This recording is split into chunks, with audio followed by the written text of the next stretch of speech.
One of my oldest fears is the fear of dying.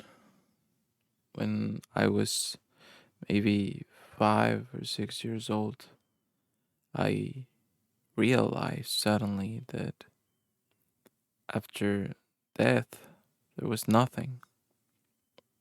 It's not like someone showed it to me, but I would one day wake up in the morning and I knew it. I actually don't remember at all how I came to that conclusion, but now as an adult, I know that is the case. I know that everything you do in this world, that's it. After this, there's nothing. So, in order to cope with this reality when I was a kid, I remember saying my mother,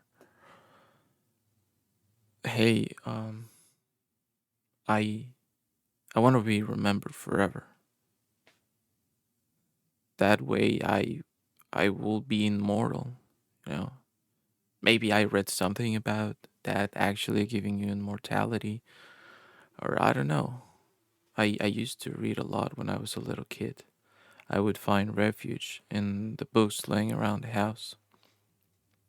I didn't grow up with my actual parents, and they were tough people, very strict people, and in some ways awful.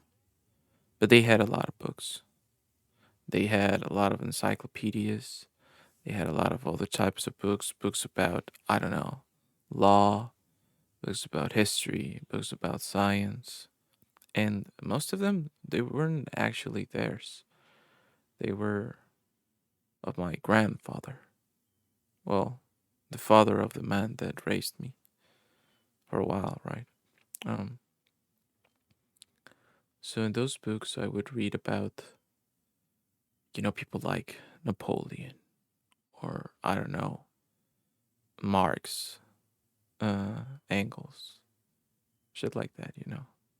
Even though I don't remember actually reading to the end of any of those books, right? But I would see the hundreds of biographies just on the bookshelves, right? They had this collection about remarkable people, and obviously there were the classics like Einstein, or yeah, Napoleon, Charlemagne. I don't know, all these people that made their way onto the annals of history, right? And I would be like, damn, that is amazing. People are gonna know about them. And at the time, to me, it seemed so great for people to hear about you, what had happened to you, what had inspired you.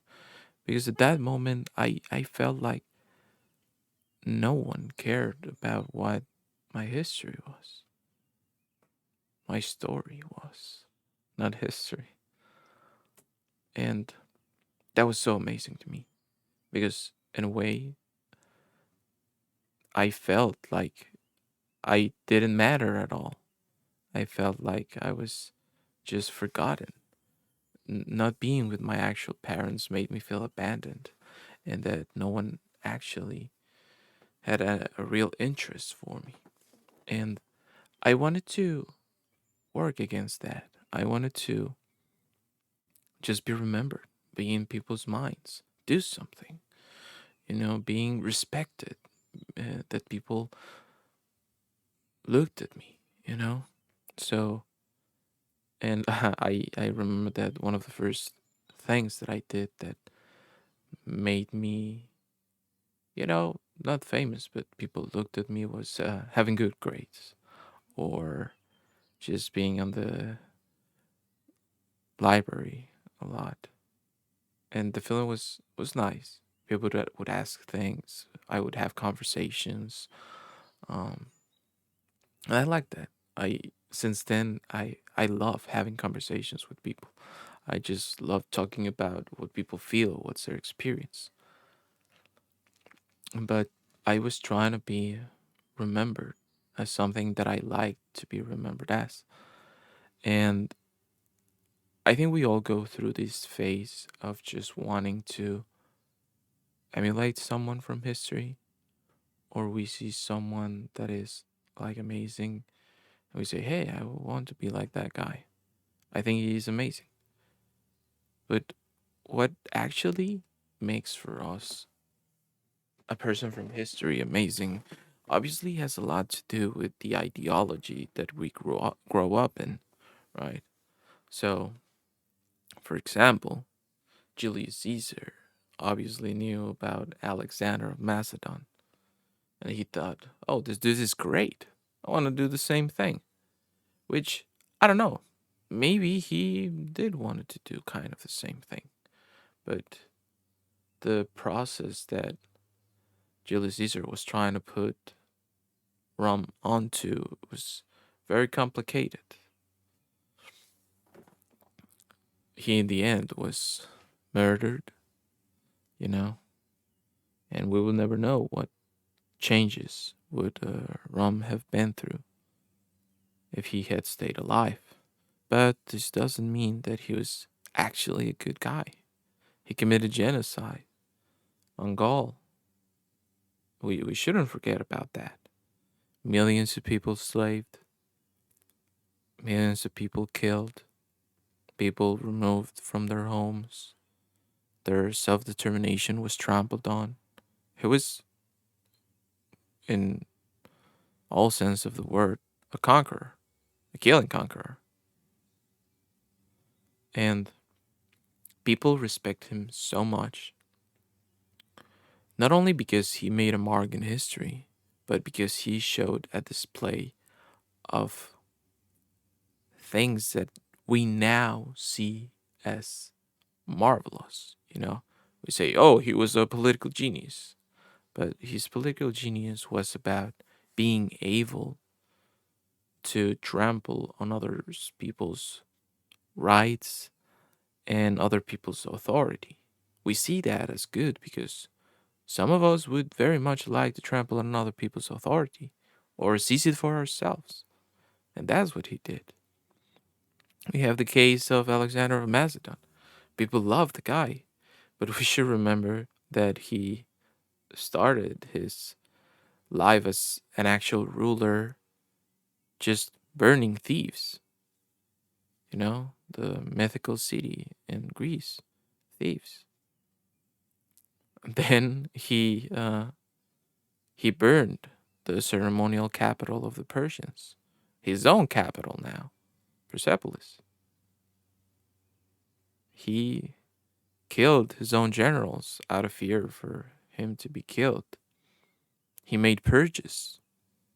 He would he wouldn't have life in high regard. And I think that definitely comes from him seeing so much killing. That that does something on you, you know? It's not like that is never gonna affect you. You would have to be a psychopath for it to not affect you. And maybe he was, but maybe he wasn't. Maybe he also felt the weight of his actions on his psyche, and that drove him to the edge. People now don't know the actual motives, well, the actual reason of his death. People say poisoning, maybe his liver was failing, maybe he was assassinated, you know. They even they even stole his body, and it ended up in Alexandria, right? Where another like remarkable people from person from history eventually it's supposed to have seen his tomb, and well, people speculate that he didn't feel like Alexander was all that great, not because of his actions but because he did too little for him. Caesar Augustus, another guy that People say, oh, he brought stability to Rome and things like that. But come on, the guy was also a killer.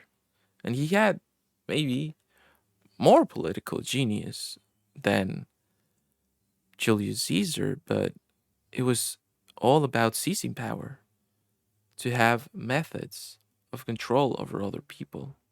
So, all of these things that all of the actual traits of all these people from history that were conquerors or politicians or rulers that we praise were not so good things. They were certainly historic. The movements of governments and changes in administration and wars are definitely historical, but great.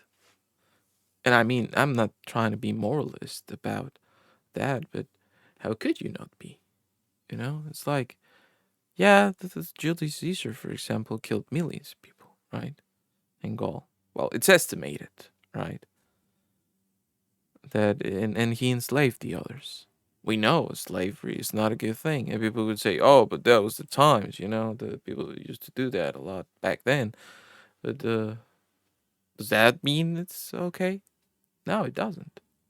And why are you glazing on a guy that enslaved people for a living? You know? Shouldn't we go further? Just, I don't know, he's historic, but it's, come on. We don't do that anymore. We don't have to respect that guy.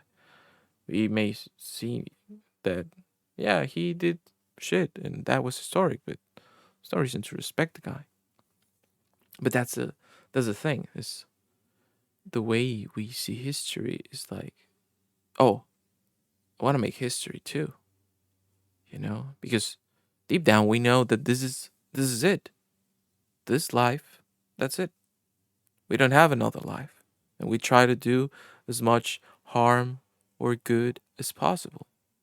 We just try to grasp to the air for something to hold on. And we never do. Because we know that eventually our stories are going to be forgotten. Well, that might sound a bit fatalist, right? They sound like a doomer, but I think there's I think there's actually a lot of freedom in that. You know, your actions. It's not that they're gonna be pardoned, but you can be free. You know, it's gonna be forgotten. You do you. I mean, there's definitely the issue that okay, you should definitely respect others people's rights. But if you do what is in your right and what is good, I mean, you can do whatever you want. Yeah, I was not trying to talk about specifically how you should handle yourself, but more so about those figures that just, you know, they're so big and they flashes with their grandeur, and we forget to. I mean, it's not that we can hold them accountable for shit because they're fucking dead, but we can at least be more critical about who we see as Grant, as Magnus, you know? I don't know. Right now in my life, I feel weird about people that respect guys like Alexander the Great and they say, oh, he was the best and people should be more like him, or Julius Caesar, or Napoleon, or FDR, shit like that. And it's because we are ideologically driven to that, to put our will against the will of others. That is encouraged in this society. And it shouldn't be. Because we've made a lot of advances. I mean, baby steps definitely, and we are like crabs and go one step ahead and two steps back. But we have made steps regarding, I don't know, human rights. People are trying to trample on those again. They're trying to put their will against the will of the people. But it shouldn't be like that. We can change that shit.